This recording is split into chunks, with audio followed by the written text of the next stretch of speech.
Hello and welcome to episode number 102 of the Hobbies and Happiness podcast, where we talk about the hobby that makes us happy, tabletop gaming. I'm one of your hosts, Dan. I'm Jim. Today we're going over the legendary rule.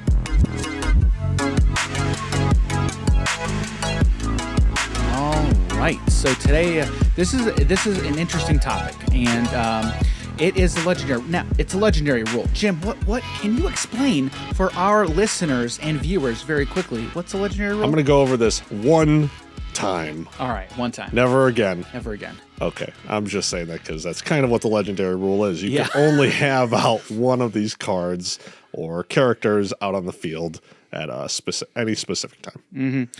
Also, depending on what game you're talking about, right? And the reason we're saying Most card states otherwise. right. The reason we're saying legendary rule is because of Magic the Gathering. That's how Magic the Gathering handles this issue. Also, its uniqueness, or I've heard this topic kind of dubbed the problem or the conundrum of unique cards, uniqueness, exclusivity. Many card games handle this situation very, very differently, and we want to talk all about it, give our thoughts, and go from there. But before we dive into the topic, we need to talk about our sponsor, Amazon Audible. If you head over to our affiliate link, www.audibletrial.com/hobbies and happiness, you can sign up for your free 30-day trial of Amazon's Audible service. Audible is Amazon's audiobook service where when you follow that link, sign up, you get a free 30-day trial. When you get that trial, you get 1 free credit added to your account. If you're an Amazon Prime member, you get 2 free credits added to your account. You can use those credits to redeem them for audiobooks on the Audible service. And what's even better is if you don't like the service, you can cancel before the end of that 30 days. And you get to keep that free book. That's right. You get to keep that free book on your account. So again, www.audibletrial.com/hobbies and happiness. Sign up for your free 30-day trial of Amazon's Audible today. Okay. Now, where is this coming from? I'm actually surprised because we've never really talked about this in depth on the podcast. Okay. I don't think we have. I mean, we've talked about we've talked about it cursory, multiple times, oh yeah, we'll do the legendary rule. Yeah. But, maybe some of you don't know what that actually is. I actually have a funny story of when I found out about it, in all honesty. So one of the reasons we're talking about it is Star Wars Unlimited.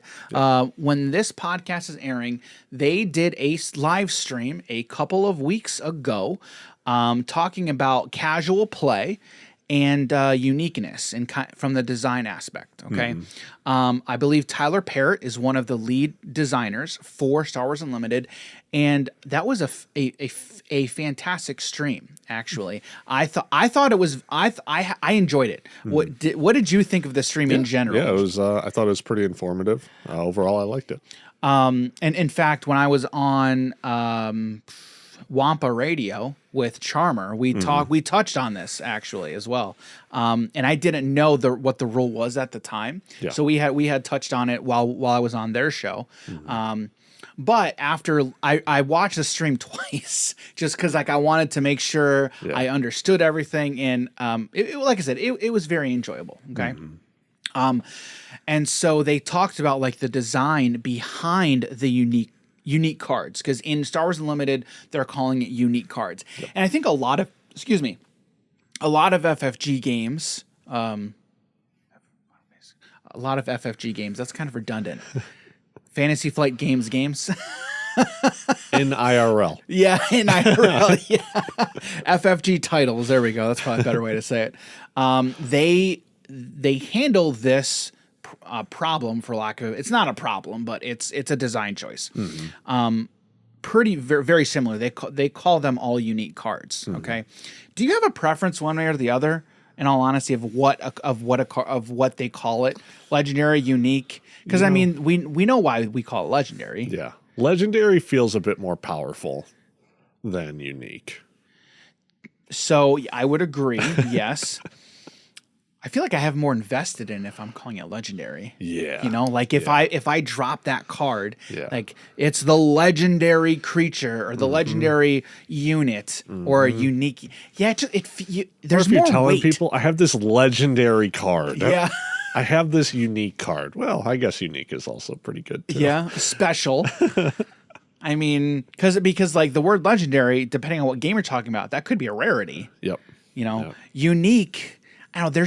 There's not the word unique doesn't. There's not a lot of oomph. If I tell you though, I have this very unique card, how many do you think there are out in the world? One. Exactly. That's true. So like from a collector's aspect, Yeah. okay, yeah. Yeah, I have a very unique card. That just I don't know, like in the context of a game, Yep. you know, like just the word legendary, just it really feels like sticks. it means something a little bit more. Yeah. A little bit more. Yeah. So anyway, now I'm trying to think when this episode airs. So this episode should be airing the Wednesday before Gen Con. Ooh, So, okay. so I want to touch on that real quick. So if you're listening to this when it airs, we are going to be leaving for Gen Con tomorrow. Yes. We're recording this well in advance. We're trying to preload quite a few podcast episodes before our time at Gen Con, and I am excited, Jim. Yeah, I'm ready to go. So we were actually just talking about like our plans, Uh-huh. So we've got all our equipment. It's all sitting right over there. We're all ready to go. Mm-hmm. We're going to be bringing a bunch of microphones. So if you're watching this, or you're listening to this, and you're going to be at Gen Con, come find us. Yes. Come say hello. We're going to be bringing a bunch of Commander decks. We're going to be playing Commander, slinging spells, and then honestly checking out a lot of the games. I know here's one thing Jim's going to do. He's going to go to the Artist Alley. He's going to find his favorite artist. Hey, you don't know that. He might be there. Yeah. I hope he's there. Are you going to look for him? Yeah, I'm going to look for him 100%. Do you remember what his name is? Ken. Oh my goodness, you do. Cool, Yeah. awesome, good. Yeah. Good. Do you have his card still? No, I don't have the Well, card okay, still. wait. Where is that piece of artwork? It is just chilling in my room. It's not like framed or hung framed. up. Oh, okay, all right. yeah. You gotta get that thing framed. I know. Dude, I need it. it's such a good piece. that thing It is so such a much. good piece. Jim has talked about this on the podcast before, but it's probably one of his favorite art pieces he's ever gotten. Yeah. What's it from again, Jim? It's from an anime called Naruto, Mm-hmm. and it goes from the artist. Okay, all right. I don't want to get too into it, but the artist did a great job. At the bottom of the photo, it starts with pretty much episode 1 in the early stages of Naruto, and then as it builds all the way to the top, it then finishes in Boruto: The Next Generation. So if you've watched the show, you'll see a bunch of different parts when when Sasuke and Naruto fight each other. You know, all the different nine-tailed beast. You see Madara in there as well. You see all the characters, and it's just an amazing piece. I've spent hours looking at it. And that's all I'll say about that. Because Dan doesn't want to go down that rabbit hole again. I like going down that rabbit hole because I remember that day very, very vividly. And Jim would not stop looking at this piece of art. No, He literally would not. And he would not stop talking about it either. Even if I wanted him to stop talking, he would not. Yeah. I remember we went to lunch and he's got yeah. it right here, right? still looking at it. You're eating your food and you're While I was eating that pizza. oh man, dude, look at this, dude. Many times. And you know what though? Like in all honesty, I feel like if that artist was Yeah. like watching you do that, Yeah. like he would feel like super Oh, yeah. cool. He'd feel really 100%. proud. Yeah. Yeah. That's why I had to talk to him, and everyone Yeah. who came up to look at the photo of the Naruto picture he had, I was just like, "Dude, look at this thing! It is beautiful." And he was just smiling the whole time. yeah. So anyway, that was very cool. I'm interested to see if we're gonna get some more interactions like that. I hope so. I very much hope so. But today we're gonna talk about the legendary rule. All right. So reason we're saying legendary rule is again Magic the Gathering. In Magic the Gathering, there are creature types that say legendary creature. Yes. Okay.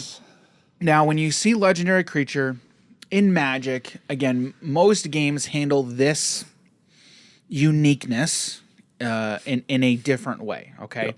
And I always find it interesting because in all honesty, what's one of the first questions? I don't know if you ask this question, but I ask this question a lot. Okay. if you know something's legendary or unique, how many can I have on board? Because when we first started talking or learning about Lorcana, is one example, okay, is we know these are characters, okay? And a lot of times these questions come up with recognizable characters, okay? So Mickey Mouse, okay? When we knew Mickey Mouse was going to be a card, well, how many Mickey Mouse cards can I have on my board at the same time? Because again, knowing the industry, knowing card games, there are a lot of rules which state you can only have one card named, again, using Mickey Mouse as an example, on your board at one time, okay? It has existed in card games for a very long time. Now, some games don't have a legendary rule. Again, legendary rule uniqueness. Lorcana actually does not have any unique rules, legendary rules. Okay, but there are plenty of games that do. Star Wars Unlimited does, and when watching and listening to that live stream, I was enlightened, and really, I found it very interesting the thoughts behind where they came, how they got to where they ended up. Which, interestingly enough, where they ended up was not where they started originally. Okay, because and neither of us, you haven't played many Star Wars card games in the past. No, you played Destiny once. You said, I believe Destiny once or twice. I forget. Never played the Star Wars CCG. And I know that has a very large fan base. Many have said one of the greatest card games of all time. Oh wow! Again, from people who've played it back in the day. I know if Flake and Charmer were here, they could go on. They could go on for hours talking about the game. In all honesty, I love hearing them talk about it too. I love hearing them talk about the game because it's like, man, I missed out on that. I really missed out on that. It's unfortunate. There's something about watching people, or either individuals or a group of people, talk about something that they have so much love for. Yeah, right. It's an amazing feeling. It is. Like you're watching them talk about it, and you may have no idea what they're talking about, but you feel like you're participating with them because of how much joy they're exuding. Like either you're listening to a podcast, maybe listening to this podcast. I have no idea, right?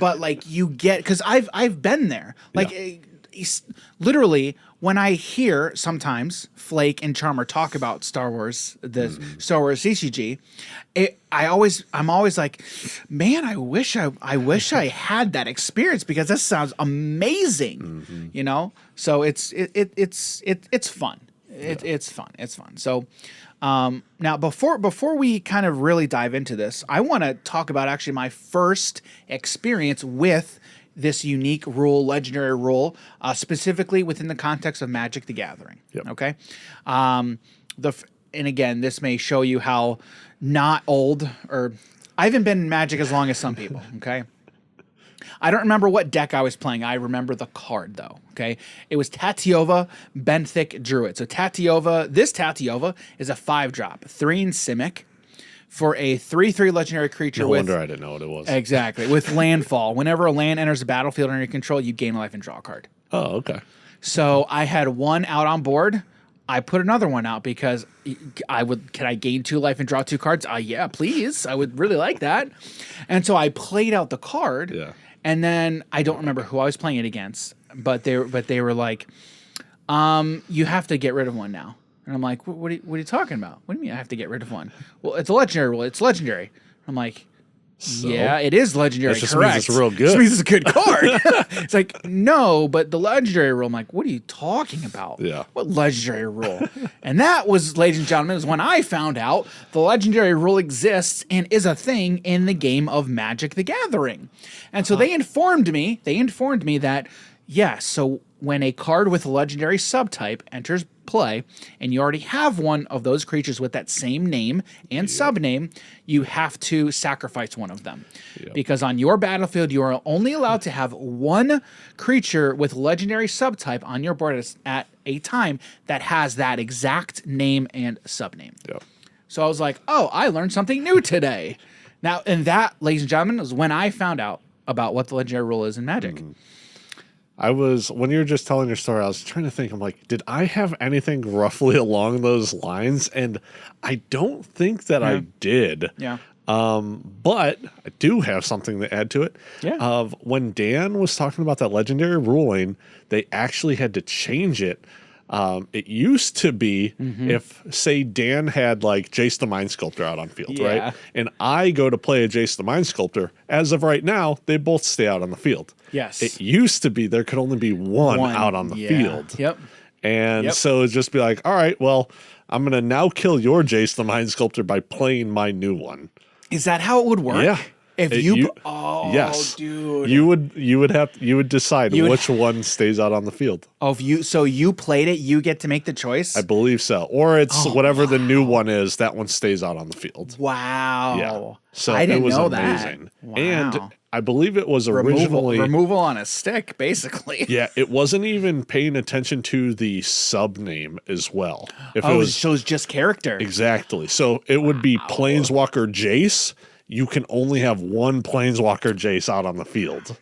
See, and this is why I want to talk about this topic, because there's so much here, okay? Yep. And in all honesty, I think Star Wars Unlimited gives us a really good avenue to talk about it, because Star Wars as an IP, in all honesty, much more recognizable than Magic the Gathering.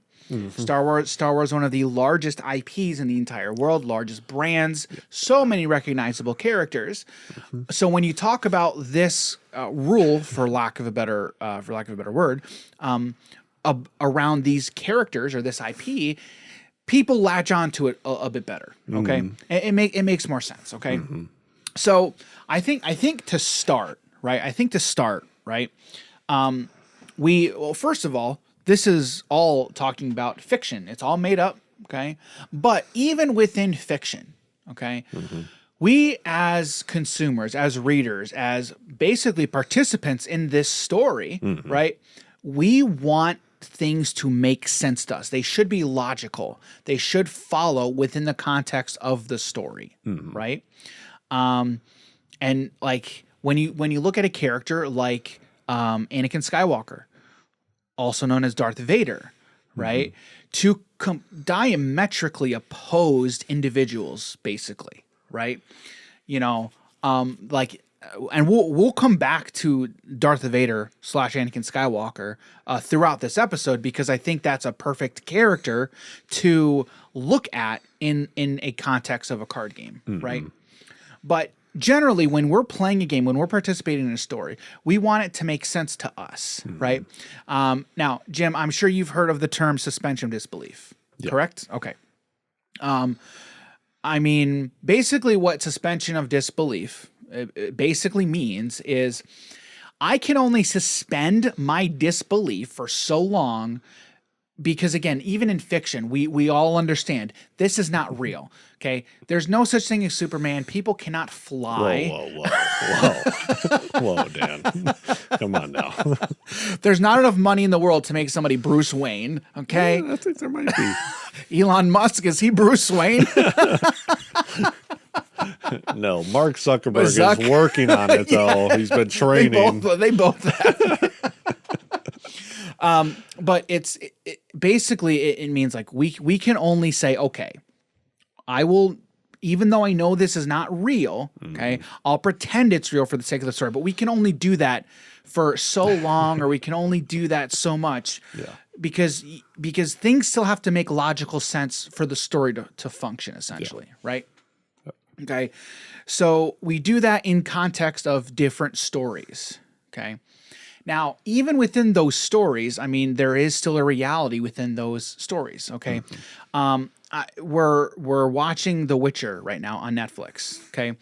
We're waiting for the next volume 2 of season 3 to drop. So yeah, season 3's out now. Yes, yeah, we just finished oof, it's good. But Is the first episode better than the last season? Like man, you what said, was the season 2 first episode was better than so season good. 1. But that was so good. I know. I can't remember what that first episode was now. No, it wasn't. It was still very good. It was still very good. Season 2 is really good. Season 2 was very good. Yeah, there's season 2 is just phenomenal. But as someone who's seen The Witcher, that is a convoluted story. it can be hard to follow along. 100%. Right? You know, because there's a multiverse, there's different worlds, there's different spheres. There's so much going on in the world of The Witcher that it makes following along sometimes hard. Okay. But even within that story, things still have to make sense within that story, right? You know, like, for example, like Ciri looks a certain way, okay? And Ciri has been this is actually a good thing to talk about because we'll see here. But Ciri has been the same actress from season 1, season 2, season 3, right? Yeah. She looks a certain way. We know how Ciri looks, okay? If they just randomly change how Ciri looked, I mean, you'd expect them to try and explain that somehow if she looks very, very different, right? Yeah. As a viewer, I'd be like, okay, look, I know that's not the same person, so how are they going to handle when Liam Hemsworth takes over Henry Cavill? In all honesty, I don't know if I'm going to watch anymore. Yeah. Because I love Henry Cavill is done such an amazing job with that show. He is one of the reasons I'm watching that show. He's a phenomenal actor. And so the fact that he's leaving means there will be people who are going to stop watching that show. Okay. And I may be one of them. I'm not like making a point or anything, but he's done an amazing job as Geralt. Part of me wants to watch it after he leaves, just in case there's random videos of him being like, this is why this doesn't work, because I didn't read all the books, I didn't play all the games, and I'm going to need him to really inform me. That's the thing. Like, he cares about that story. Yeah. He cares about those books more than anyone else. Literally anyone. And like this is a whole other tangent we could get into. Anyone in all of that production, he is the one who cares. He's the most. one. He's the one. Yeah. And like listening to all the other actors hear them talk about how he talks about the characters and the stories. They're like, yeah, he cares about this. 100%. So anyway, when they change him, are they going to try and say, man, Gary, you look different? Or are they just going to proceed like nothing? They kill him off and get a new Witcher? I mean, that could make sense. Yeah, but in any case, and again, and I say all that to say, like, it as a viewer, as someone watching, following along with the story, we're basically an active participant, or you feel like an active participant. Yeah. Okay. You know, things need to make sense for you. Like, they need to follow along in some sort of logical manner. Okay. I mean, plot holes exist. Nobody likes plot holes. But again, it's that whole idea of everything needs to flow and make sense to me, the participant. Okay. Yeah. Now, when we talk about a card game, okay, one of the things I love about a card game is I am a very active participant when I play a card game. Okay. Yeah. I want my battlefield, my board to make sense logically. Okay. Now, when you talk about characters and stories that are very near and dear to your heart, okay, that are near and dear to a lot of people, okay, like the characters in the Star Wars universe, okay. The Star Wars universe is extremely vast, extremely wide. It spans decades. It spans over so much time, even within the universe itself. There's going to be times where, wait a minute, these two characters, they never really met. How are they on the same battlefield at the same time, right? So there's going to be things that don't make sense within the context of the story, right? Now, with a game like Magic the Gathering, there are stories. There's lore that's behind all of those stories. Yep. Now, there's a lot of people who care very much about the lore, and I get that. I very much understand that. You know, especially when we're talking about a different lore that I know a lot more about than the lore behind Magic. Yeah. I can appreciate the fact that there are people who follow along and love the lore like that. Okay, but I think there's going to be more people who have issues or problems when it comes to Star Wars. I mean, I'm wondering how many times we're going to hear, and you don't hear it from card game players normally because they understand it's the nature of it and they just want to play the game.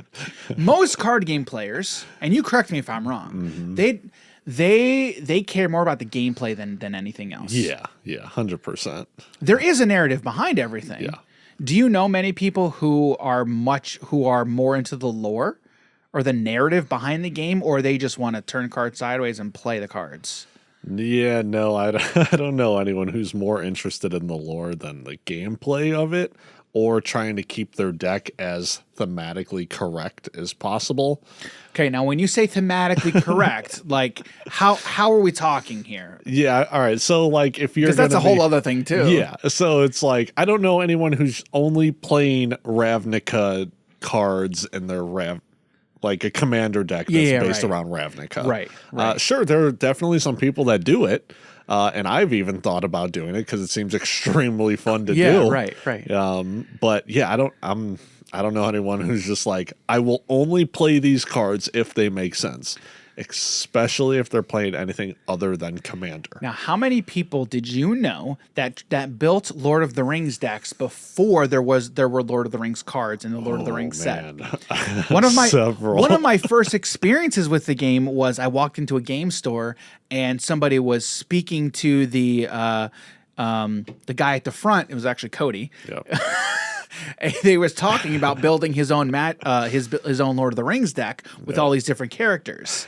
So I thought that was interesting, and I think one of the things I asked him was, "Wait, they have Lord of the Rings cards?" It's like, no, these are just Magic cards. We're just saying this character's a stand-in for Gandalf or whatever. Now there's Gandalf and there's all those characters in the Magic universe, right? Which is cool. Like I think that is a very, very cool thing, right? Mm-hmm.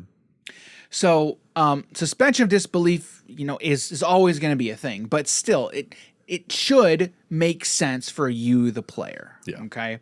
Now, if you can't get over something, that's kind of on you. Now, I do think that they're like designers make choices and they have reasons behind those choices. And like when watching that live stream, I was like, man, all of these things make sense. And I love hearing that, oh, so you think about this stuff and you made it such a way to eliminate as much feel bads as you can. Now, from a Star Wars perspective, okay, I think, and my understanding, okay, and I don't know, and you correct me if I'm wrong, but I'm not sure if you're going to know this either. But I think Star Wars card games before Unlimited, they did approach uniqueness, and maybe they did, maybe they didn't.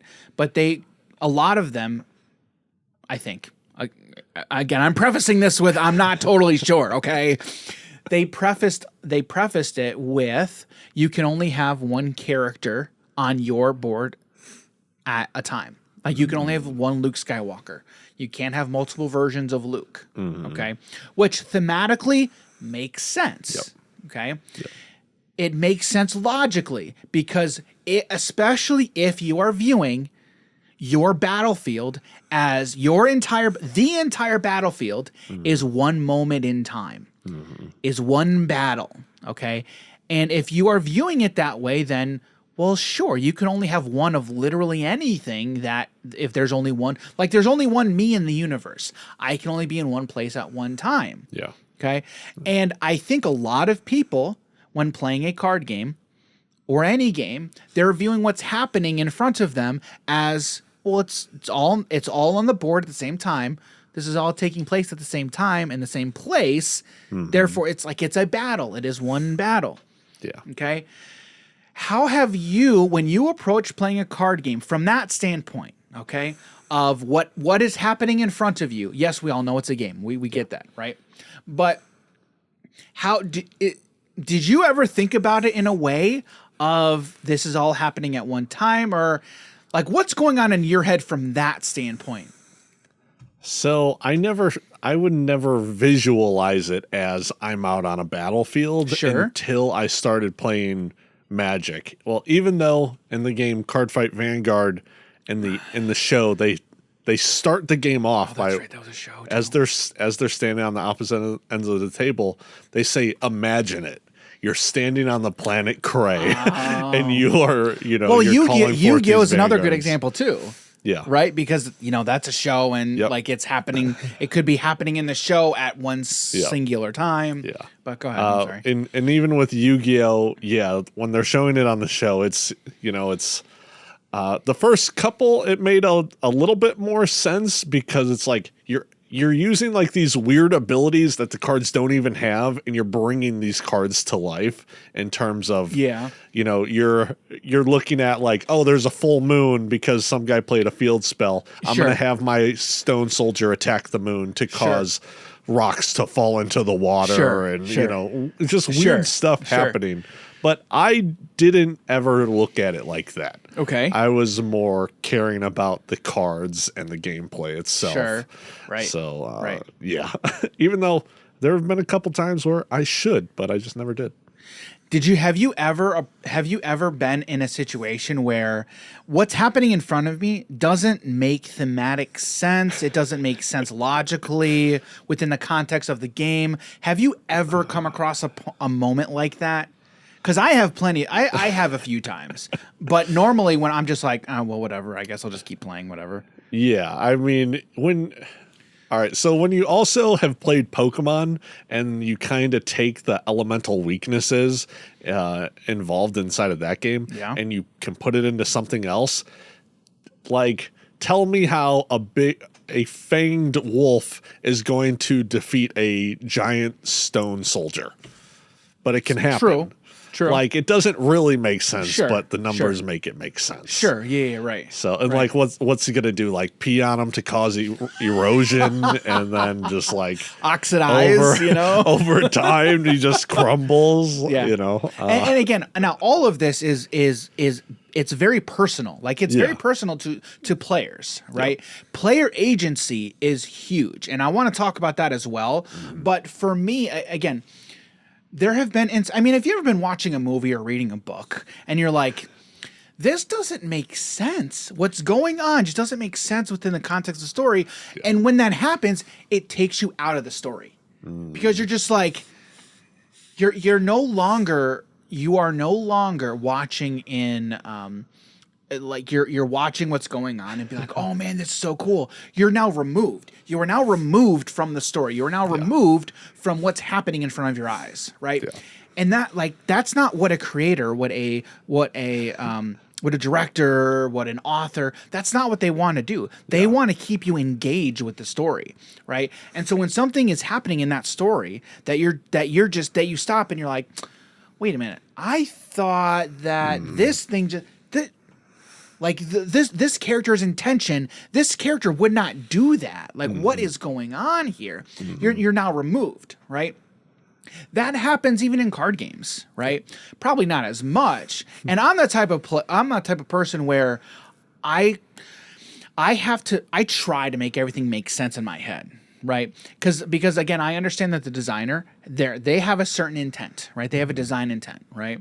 And I want to understand the context of the game that I'm playing. I want to understand, especially when it's a new game and like a new IP, right? I'm like, okay, I don't know who these characters are. Tell me why I should care about these characters. Good example here, Alpha Clash. Okay. When we started playing Alpha Clash, okay, I started reading the graphic novel. It was very cool, right? And then I'm like, oh man, Clarity, yeah, she's a really cool character. Haven, really cool character. I'm starting to learn all these characters, right? Yeah. And then when I see these Clash cards, okay, and I'm like, okay, well, these are all Mean Streak, because Mean Streak is a singular character. You mean to tell me I can have like 5 different Mean Streak cards on the battlefield at the same time? And so for me, I'm like, wait, well, hang on. This doesn't really make sense to me. So I asked the designer, okay, I understand this is the rule, but can you explain to me like what's supposed to be happening on the board right now? Like, why can't I have, because I have a contender, like even if I have a contender, well, that's okay, that's Mean Streak, but now I can have all these other Mean Streak cards. Yeah. So what is actually supposed to be happening on the battlefield right now? Okay. And I heard this from Ridge, and then I kind of heard the same sentiment echoed when watching the FFG stream, okay? But they talk about moments in time. I'm like, oh, okay, that actually makes sense, because what this character or Clash card or unit, what they're doing at that moment, that is a particular moment in time of that character performing a specific action. Yeah. So I have to stop. I'm like, oh, okay. So I have to, let me just stop thinking about my battlefield as that is in one moment in time, one space. It is one space and one moment in time, and everyone is there at the same time. that's kind of not what's happening. And it's not what's happening in Star Wars Unlimited, and it's not really what's happening in Alpha Clash either. So they were talking about that whole moment in time. Like this is a character in a specific moment in time performing a specific action, right? So it's those three things, because again, when we talk about reality, well, what does reality consist of? Well, time. I don't know. That's the question. That is a question of all time, right? What is real? Dun, dun, dun. But it's time. It's time and space, right? So it's time, space, and matter. Time, space, and matter, right? Okay. And so when we're talking, at least when I historically, would look at a card game, right, or any game, well, I am here and I have my units or my cards. Those are they're the matter. They're in this space, which is the board, and it is all happening right now at this specific moment in time, or a time that we designate and we agree upon as players, right? Yeah. This happened 100 years ago, and it's it's happening all right at one singular moment in time. Okay, so when you again, the beauty of creativity, and imagination is that can be literally whatever you want. And you have to, when I started thinking about it like that, I'm like, whoa, hang on. Now we're just opening up so many more creative options. Okay. Right. So if I just stop thinking about what's happening in front of me as it's one moment in time, in space, with all these pieces of matter, well, let's remove all of them from each other. Okay. And then what is happening is, well, it's a convergence of all of those things across multiple spaces, across multiple times, across multiple pieces of matter, for lack of a better term. And then, then I can think, okay, when I attack, well, this unit, did this action at a certain point in time at a specific location. Okay. Yeah, we're visualizing them all on the board at the same time, but when these things are happening, it could be over a period of years or whatever, right? So I'm like, okay, that can make a little bit more sense. I mean, even let's take a battle. Like let's take the Battle of Hoth or whatever, right? Well, the Battle of Hoth there was a certain amount of time that happened, right? And so you have like Han's, you've got Han and Luke. They were all over the place doing multiple different things, okay? And then they went from this point to that point. There's a lot of things going on that you're like, well, okay. Again, now I can actually suspend my disbelief more, and then it still makes sense to me from a logical point of view, even though it's all make believe. It's all the points are made up and the rules are made up and the points don't matter. Yeah. Yes. Yeah. But when I started thinking about that, I'm like, okay, this from a player standpoint, I'm like, okay, I can actually make this stuff make sense to me in my head more. Okay. So I thought that was very, very interesting, and they talked a lot about that in the FFG stream. So, I mean, do you think about any of that, or are you just like, whatever, it is what it is? When you were talking about, like, if say it was a show that kind of something didn't really make sense to you, and it kind of just takes you out of it. Yeah.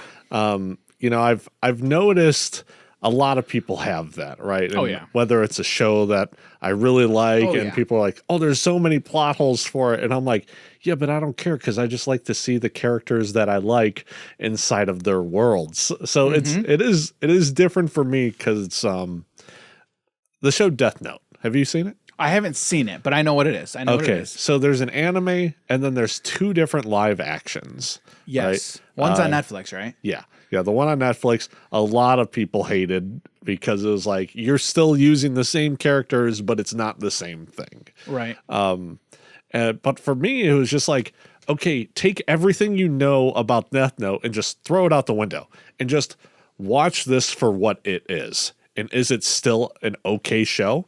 I think overall, yeah. I still like the overall theme of that anime or that show, of just watching some person trying to become the ruler of a new world and punish evildoers, And there's one thing that that has been said online is like, if you kill a murderer, there's still the exact same number of murderers out in the world.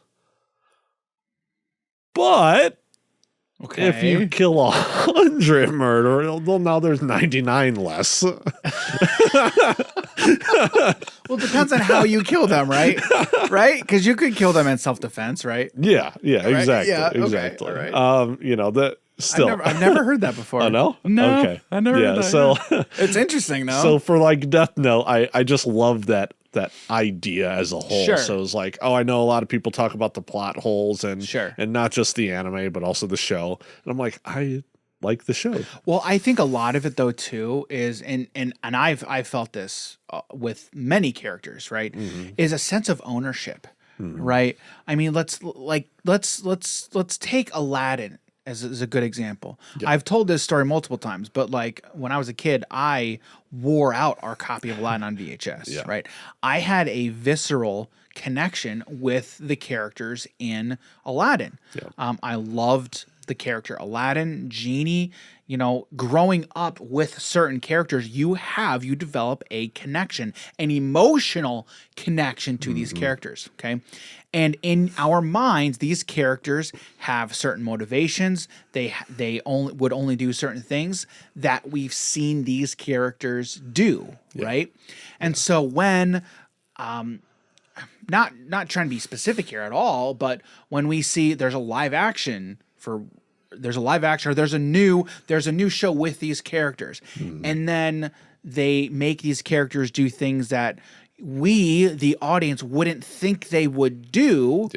We feel a sense of ownership because we have that emotional connection, and you see this all the time on the internet, right? People who have these emotional connections and they go online and these characters, they're destroying these characters. It's not what they would do. Thrones. It happens with literally every single IP. So I understand the reactions. Like I get it. I very much get it because I have certain characters. That I love and have certain connections to. A perfect example, Kevin Conroy and Batman. Kevin Conroy will always be the voice of Batman to me. Kevin Conroy sadly has passed away, but now whenever there's a new Batman, animated Batman, and this has been like this for a long time, but DC has done phenomenal animated movies with Batman. There's been multiple Batman voice actors over the years. Okay.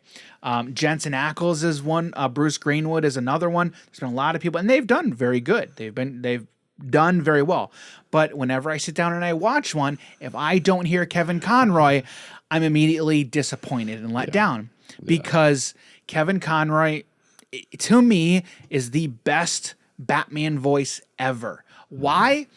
Because one of the first shows that I watched when I was a kid was Batman the Animated Series. And I listened to Kevin Conroy as Batman for years. And when Batman Arkham Asylum came out, okay, it was the Batman video game for the PS3. They got Kevin Conroy to voice Batman. I was so excited, okay? So that's a perfect example of now, could I, and there are definitely people who will be like, I won't do it. I won't watch it. Won't listen to it because Kevin Conroy is not Batman. But now it's like, well, he literally can't be it anymore because he is unfortunately no longer with us. So how far do you want to take this, right? And there are people who take it to the extreme, 100%. I know that there are, right? But again, it's that concept of emotional connection, right? And so I think if you understand that, then you can at least understand where people are coming from. Are there still trolls? Yeah. Oh, of course. 100%. Are we one of some of them? Yes, we are. Yes. But we do it in good First fun. time? We do it in good fun, right? Right? We always do it in good fun. But I mean, what do you think? Because I know you are the type of person, like you just talked about Death Note. Yeah. Right? Yeah. I mean, are you in the minority of people who think that way about the Death Note live action stuff? No, because I've never seen it and I don't have the same connection to Death Note that Jim does. Yeah. And even with other stuff, say we're talking about Batman things, right? Yeah. specifically for me, I'm also a lot more emotional than Jim is. specifically for me, when it comes down to Batman, I think as long as they do a good job, I'm happy with it. Oh, yeah, because I'm not like too emotionally invested inside of that IP. And don't get me wrong, like I still love like all those animated movies. They're phenomenal. They're so good. Yeah. Like it really doesn't bother me that they get other people. It's just I have that connection to Kevin Conroy. To you, who's the Joker? Mark Hamill, 100% is Mark Hamill. I don't know, dude. Joaquin Phoenix, like, amazing Joker. He dude. did. Oh my. No, goodness. he did. Well, I mean, I wouldn't want to watch Mark Hamill do it. Yeah. It's the voice. Oh, yeah, it's the voice. yeah, It's the voice. But yeah, and but also Joaquin Phoenix's Joker. That was a different kind. Of Yeah, movie, it was though. a very different kind of Very movie. different kind of So, but it was so loved good, it so much. Yeah. so good, Yeah. so good. But yeah, Mark Hamill will always be the voice of Heath Joker. Ledger, he did a phenomenal job there. And again, I should say the voice, voice of Yeah, I the know, Joker, I the know. voice. Yeah. I Jack would Nicholson, take, yeah. I'll take all of them as the Joker. You don't want Jared Leto?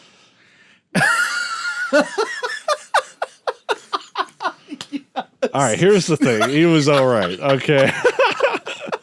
But again, that was a completely Man. man. Yeah.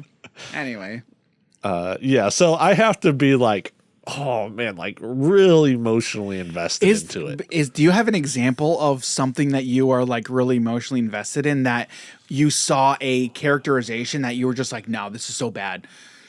They did not do this character justice at all. They got gypped. I think for me, it would come down to more musicians than TV shows. Musicians, huh? Yeah. So, like, if a band's not doing well, or one person in the band's not doing well, and like they have to go because they're causing problems, or if there's a death in it and then they bring in a new member, it's like, is it the same? Oh. You know what I mean? Like who? So, a band, man. All right. There's a lot of different things. I mean, I guess nerve? I guess it's more of just like Van Halen. Okay. Right. So Okay. they have two different singers. It's both like can be really good music. Yeah. It's just okay, which voice are you more invested in? It's the same thing with AC/DC. Yeah. Right? It was like Sure. okay, which voice are you going with Back in Black? Yeah, I yes. even forget their names. But same thing with it's happened to was it Journey? Journey's lead singer wasn't like touring with them anymore. So then they found a completely different guy. They got really lucky though. They have this, I believe he's a Korean guy. He sounds the exact same as their former singer. So okay. they did an amazing job. I see what you're saying though. Yeah. Like that I didn't even think about it from that standpoint. Yeah. So That's a good like one to talk about. Yeah. Metallica as well, when they had Cliff Burton, and then they brought in, I forget the other guy's name, James something. And then a lot of people are like, this is completely new music. Like, what's going on? This isn't even good. Well, another good example is Linkin Park. Oh, yeah. How again, like that's all for the most part after their first album, like it was pretty much all the same people. Yeah. Right. But their style changed drastically, Mm-hmm. like, but just between albums, and then when they started experimenting, there were people there were people who were like, "This is not Linkin Park anymore." Yada, yada, My yada. friend actually sent me a video of a newer Linkin Park. I think it was out like 5, 6, 7 years ago. I forget exactly. And it was more of like a nightcore chill step sound rather than what they previously were. I'm like, I really like this song. I love- but it's not Linkin Park that you would think of. Yeah, right, exactly. Because when people, at least people my age, when they think of Linkin Park, they think Meteora. You know that's the album. That's probably one of the albums that people go to, right? Yeah. And there was a distinct sound to that. Yeah. Their newer stuff is not that, but I still, dude, there's it's phenomenal. You can't, in all honesty, you can't play me a Linkin Park song that I don't like, because all of their stuff has been pretty fire. I'm a big Linkin Park fan. I really do like all this. When stuff. I was in Tennessee recently, I was joking with my family. I'm like, is it a Linkin Park song if Chester isn't screaming? I don't think so. But obviously, like, but there's like a the lot newer of- stuff, he's like not. so mellow, Yep. right? It's so different, Yeah. and it was really cool. Like how they explored their different sides of them as a band. It was just really cool, Yeah. right? But again, it's that emotional investment, Yeah. right?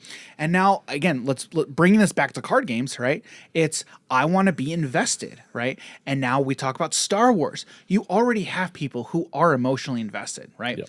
And then when you talk about, do you have a favorite Star Wars character? Oh man, right off the top of my head, probably Yoda. Yoda? Okay. Or the Emperor. I like the okay. Emperor. I like that chain lightning he does. Okay. Is there a specific version of Palpatine that we're talking about? Like Emperor Palpatine or like Yeah. Senator? No. Yeah, So, okay. Emperor So Emperor Palpatine, Palpatine. Okay. All right. For me, I'd probably Plo Koon is probably one of my favorite characters. I don't even know who that is. He's a Jedi. That's all right. That's all right. Anyway, one of the things in when they were talking about uniqueness, right, in that live stream, like if you wanted to play Emperor Palpatine, right, and there were a bunch of Palpatine cards, and the rule was you could only have one card with that character in play at any time, Yeah. you would play the best Palpatine card that's available to you. Yeah. And if that card is not the leader, Palpatine, again, in the game Star Wars Unlimited, you build your deck with one leader and one base. And then I believe it was 50 cards. I'd have to go back and double check. 50.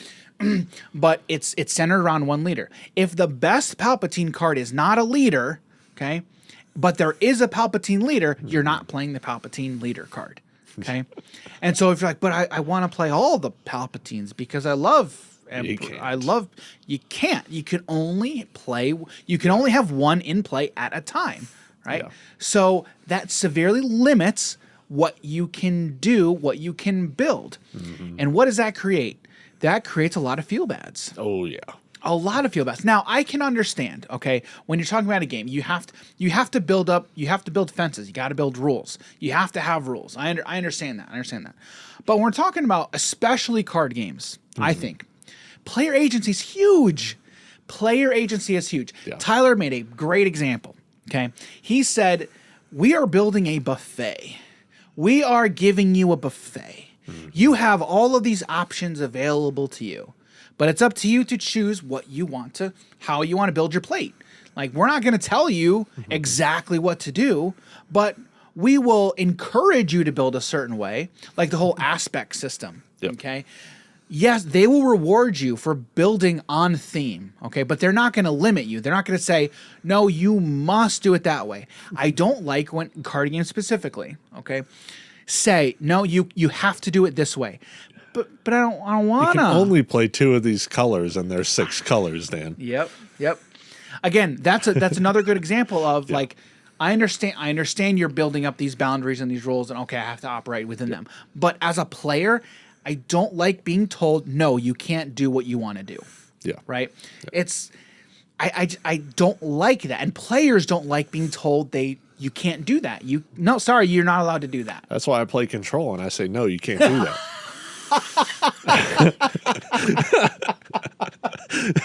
But like what do you think? Like, do you feel that same way, or are you just like, whatever? it is, Yeah, it I is? mean, it never feels good to be limited on like Right. anything. Right. So whether it's you come up with this really crazy idea and it's like, oh wait, but it's in 3 color or 4 color, and my commander is only 3 color, Yeah. and I don't want to upgrade to the 4th Right. color because I Right. really want this as my commander. Right. So Yeah. It's so the fact that they recognize that, and they're like, okay, we're going to reward you for basically doing what we want, but we're not going to limit you. We're not going to say you can't. Yeah. Okay.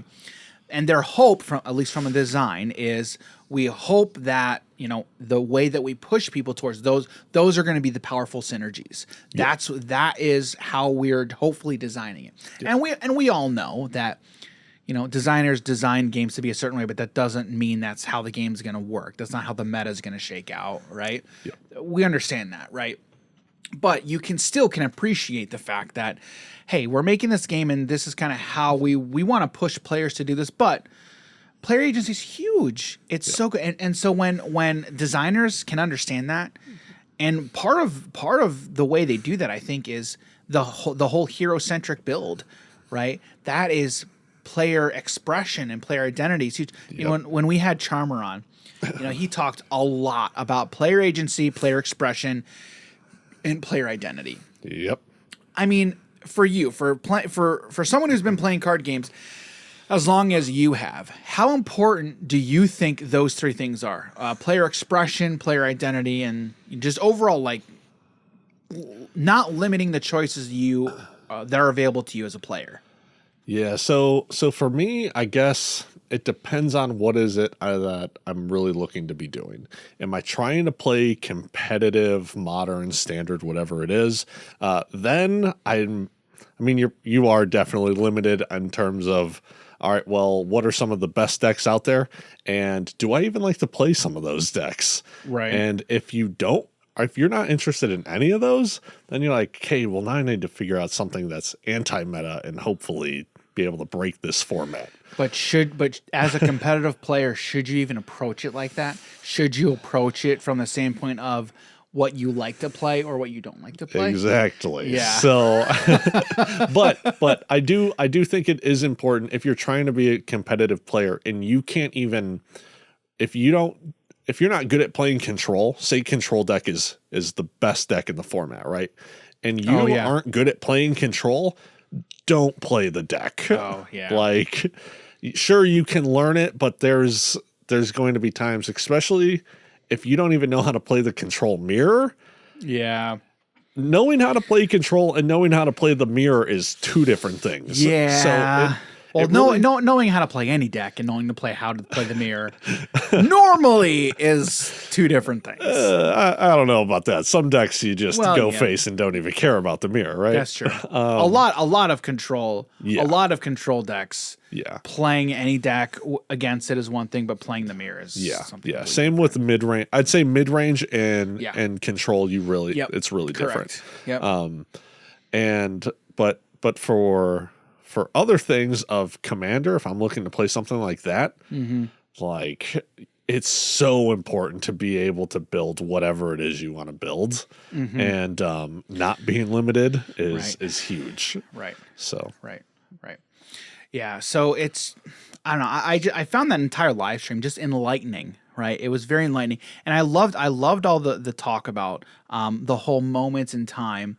Again, thinking about your board state from the standpoint of, well, this is not all a singular moment in a singular this is not one singular moment in time and space with pieces of matter, right? Yeah. It's a lot more than that, right? Yeah. Because, like, again, I think the most fundamental basic thing that you can visualize or think about it is, well, it's a board and this board is here. It's all happening right now. Yeah, this should all make sense. I get that. I understand. But it's when you, again, as a player, just reframe how I'm thinking about what's going on in front of me. Again, it's like I'm a kid again, because in all seriousness, because, you know, I watch my kids a lot who are very creative, and they play all these things that they're making everything up in their head as they go. Okay. And as an adult, it's like, you don't think like that anymore, right? But as a designer, you kind of have to, like, flip how you're thinking about things. And I don't know, like, it's something I appreciate a lot more now. So, and it's very, very interesting, very, very cool. And yeah, I appreciate what went on in the design, right? Because there are some games that don't have this problem at all. Well, they don't have a rule like this, right? Again, Alpha Clash, it's a keyword. It is exclusive, okay? And there are some things where we're trying to be thematic. We want this to make sense to everybody involved. And there are some that are just like, yeah, it's a game, dude. Just play. You know, I don't know. I don't know what to tell you. And I don't think one way is right or wrong either. Or what do you think? Do you think there's one way that's right or wrong? Or does it depend? Does it depend on, like, the IP? Does it depend on, like, the characters involved, or does that not matter? I don't know. What do you think? I don't know if if you're even able to say that it's right or wrong. No, right. I agree. Because I Yeah. don't think it's either. Yeah. Because it's really all up to the choice of whoever's making the game, I guess. Yeah. I mean, it's up to, but then also, I think about like RPGs, right? Like D&D. Like the framework is such that it's so open, and then you, the DM, well, you're making up your own story for everybody. So it's not that it's, well, no, the person who designed it in a certain way, and you need to work within that framework. No, it's you, the player, have your own agency of, well, I want to make it like this. And that's why RPGs are very cool from that standpoint too. Yeah, Right? being able to manipulate certain situations, Yes. you know, outside of inside the game, right? Yes. All the outside stuff, and for this specifically, it's kind of just, I think as long as you have a good reason as to why you're going whatever route you're going, and not just like, oh yeah, it's just because I wanted to do it, Yeah. and it's like, all right, but why? But exactly. And that's why I appreciated that live stream, because it's like, okay, you've clearly put some thought and effort into the reason you got, like, where you ended up. There's a reason you got there. Yep. And even regardless of whether or not I agree or disagree, the fact that you thought about it and like, okay, like, I think that means something, right? And if you just approach from the standpoint of, it just felt better this way, and this is what I wanted. Like, okay, all right. All right, cool. I don't think you're gonna get other people invested into that. Again, we talk about emotional investment. If players can tell that the creator was emotionally invested, I think you're more likely to get other people emotionally invested as well. And I think this, again, the legendary rule, but it's kind of more than that, right? Because especially when you're talking about characters where there's already people who have these emotional attachments to these characters, right? And this also has happened plenty of times, right? People, again, this example I talked about Aladdin, right? If somebody who's come in, a creator's making a movie, and then showing the audience that, yeah, I don't really care about these characters, I'm just going to make some money, and you're going to get a visceral reaction. You're not going to like that reaction, right? So I think the fact that even if you don't care about a character, the fact that you see someone making something and they are trying to bring care and appreciation to that character, that kind of speaks volumes. Oh, yeah. And I think people respond to that, right? And now we're getting it from the same point of card games, which is it's kind of weird, because it's like I never really thought I'd be talking about this in the context of a card game. Because I mean, how many times have we talked about we care about the gameplay, you know? But this is more than that. Yeah. It's but really weird. You want the game creator to want to be there, and you want someone to take care of that game for you. And I think that's why people have responded so well to Flesh and Blood. Yeah. Because James White has shown, at least from what I see, he has shown that is a game and community that he adores and cares about, and he wants to take care of it and the people who are involved. Yep. And so when people, and I've seen so many people say, man, James White is doing an amazing job and he cares about this, and now I'm going to as well. Like it just flows and travels, and there's just, it's really cool. It's really cool. So, that's the legendary rule. We talked about the legend. I mean, there is so much more there. It's so, it's interesting. It is a topic that is very, very interesting. Yeah. And again, as I play a new card game, it's weird. It's like one of the first questions that I normally ask. Yeah. Even when we talked about Lorcana, one of the first questions I asked, all right, well, is there a legendary role? Because again, these are characters that, again, I grew up around, right? And we just got a ton Holy of moly. I don't know what that was. A lot of Twitter notifications. A lot. There was one thing I wanted to point out. Earlier, you said that Star Wars was a more well-known or bigger IP than Magic. Yeah. I think it's funny because I think the card Black Lotus is bigger than the IP Magic the Gathering. Yeah. I think more. I think people even now you think so? More people in the world know about Black Lotus more than they know Magic the Gathering. I would venture Most expensive card in the world. Yeah, I think you'd be correct. Well, now one of them. Well, the second one now. The second one. The One Ring is the most expensive card now. Yeah. Yeah. But now we talk about like Lord of the Rings. Lord of the Rings, there are more people who know Lord of the Rings than know Magic. Most likely. Most likely. And Yeah. I know some people that refuse to watch Star Wars. What? Oh, yeah. Yeah, they would never watch it. They don't want to watch it. Why? Yeah. I don't know. And I don't even think it's because of the new movies that came out. This was even before those 3 came out. They were like, oh, yeah, I'm never going to watch it. Oh my goodness. That Okay. is so weird. Okay. I've never heard of that before. Yep. Yeah, there are people out there. Wow.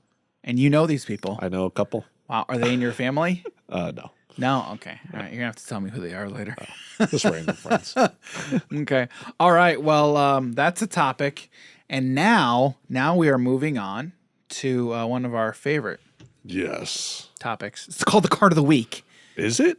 It is called the card of the week, ladies and Yay. gentlemen. And we're talking about another Disney Lorcana card. Okay. So this week's card of the week. So as we record this, okay, this article dropped today. Okay. Today is when they dropped this. When this episode is going live in like a couple of weeks, but So that's many okay. cards were dropped. It was really cool though, because this card was dropped in an article which had a lot of iconic songs. Yes. Okay. It is an iconic song. Okay. There were like 5 iconic songs that were released. And I just think also it's a song, and the song mechanic is just really cool. Okay. It's unique. It is unique, but it fits. It fits within the IP very, very well. Okay. I just realized I did not do this on purpose either. When I talked about Aladdin, Yes. I it didn't is. do it on purpose. Here it is. But the card of the week is A Whole New World. A whole new World. Can you That's sing? all I know. I was gonna say, can you sing the song? All right, so A Whole New World. A Whole New World. Something about a point of view. I don't know. Yeah. Yep. Brand new point of view. I don't Yep. know. That's all I got. I've sung this song. So there have been times where my wife and I and the kids, we've been driving, and my wife and I start singing it. I of course sing the Aladdin parts. My wife sings the Jasmine parts. Got my kids in the back. They're like, "Mom, just stop." And no, I will not No, stop. I don't think I don't will. think I will. Don't think I will. All right. Anyway, it is A Whole New World. It is a 5-cost song action in steel. It is uninkable. So I should say it's an uninkable 5-cost song in steel. It's called All A right, Whole why'd New you World. have to put emphasis on that though? You know for what? me? I don't care. Yes. Can you say it? Say it, Jim. Well, no. All right. And It's a bad card. it man. states each player discards their hand and draws 7 This card's so good. cards. Why is this card so good, Jim? Dan, you get to refill your hand to 7 cards. Sure. But my opponent does too. Doesn't matter. It really doesn't. Doesn't matter. It literally doesn't. All right. Because all right, there's a lot of different things you could be doing here. Okay. If you know your opponent's playing control and they're gonna have a lot of cards in hand, discard all of them. They'll probably gain like 1 or 2 cards. Yep. Or they gain nothing from it and they have to pitch their whole hand. And you're like, oh, I'm playing an aggressive strategy. I'll gain 7 cards. Oh, dude. It's So in good. steel. And it's in steel. Yes. So you're definitely playing a little bit of aggro. Okay. Now, first of all, when I saw this card, this card is Wheel of Fortune. It is Yes. basically Wheel of Fortune from Magic the Gathering. Wheel of Fortune is 2 in a red for the exact same effect. Yep. Each player discards their hand and draws 7 cards. Yep. Okay. Now, are you surprised that this effect is being printed in the first set of a game? A little bit. And it's on Same. a song. I know. So now it's like free, Dan. Oh my goodness. And so I actually want to do like an entire video, and who knows, maybe by the time that this podcast is live, we'll have already done this video. But the entire song mechanic is very interesting, right? Because, okay, yes, it's technically free, right? Because with the song, on the card, it even states, with A Whole New World, since it costs 5, it says a character with cost 5 or more can exert to sing the song for free. Okay. Yep. So, yes, you're casting it for free. You're playing it for 0 cost, but what are you giving up? You're exerting a character. Okay. Yeah. Now, why does that matter? Well, now I can't do anything else with that character at that time, unless you're able to ready it and then do something else with it. But the main thing you can't do is quest with it, and that's your main win condition, because that's what you're trying to do. Okay. One of the things that I'm enjoying about analyzing this game is the way we think about this game and cards within the game are fundamentally different from how we think about and evaluate other cards in other games. Yeah. Right?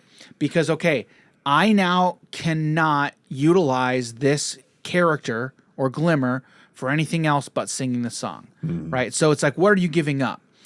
You have to see what you're giving up, right? Because in most cases, it may be a lot or it may be a little bit. So if I'm casting a whole new world for free, I absolutely love it. It is so good. But then it's like, okay, well, what am I giving up? I don't even think I care. But it depends on what's going on. It depends on the board state. Depends on what's going on If you're board. casting it for free, I think the upside is so much higher than what it is you're losing out on. If you're missing out on 2, maybe a third lore for you to get closer to the win, or you are now open with 5 or 6 resources in a brand new hand. I know. That's huge. That is huge. That's That is huge. phenomenal. That's the thing. That's why this is so And good. it's not like you're going to be playing bad cards. Don't play bad cards. Yeah. So then you'll have a bunch of stuff you can do. Well, and that's the with thing, like open in resource. Steel, okay? Now again, and that's why I think it's literally is Wheel of Fortune. What color is Wheel of Fortune in Magic? It's in red. It's in red. Steel is essentially the Lorcana equivalent of red in Magic the Gathering. Yep. Every single steel card that I've seen gives me red vibes in Magic the Gathering. Yep. Okay? And this is another one. Right, we have Smash, Fire the Cannons. Oh, deals direct damage. That's a red effect in Magic, right? Yep. So very much on identity for what Steel seems to be wanting to do, right? Now again, we're making comparisons to other games to make sense, right? For us to follow logically, right? But again, it's helping us establish these color identities in our head, right? Yep. And then when we go to apply these color identities to Lorcana, we now know, okay, this is what Lorcana, the color identities or ink identities in Lorcana are all about, Yep. right? So that being said, I mean, I still cannot believe that we're seeing this in set number 1, right? But again, imagine casting this for free, and now you have all of your resources available to you, all of your resources available to you Yep. to play everything else that's in your hand now. Yep. That is what makes this so scary. If you because now if you're able to clean up your opponent's board, okay, it doesn't matter what lore you missed out on in questing, because now I'm controlling the board and I am now ahead. Yeah. It sets you up really It nicely. sets you up very, very nicely. So there's not much that I don't like about this card. It is very, very powerful. And again, in set 1, this card just gets so much better. It gets so much better. Oh, yeah. If there's anything that, I don't know, limits your opponent from drawing cards, a la Narset, or deals damage when your opponent draws a card. There's a lot of things that we could potentially see. Eventually, we'll get there, I think. Yeah. Eventually we may get to stuff like that. So I don't know. When I saw this, I'm just like, are you kidding me? It was funny though, because on Twitter, I'm seeing people there who, again, not Magic players. Lorcana's their first TCG.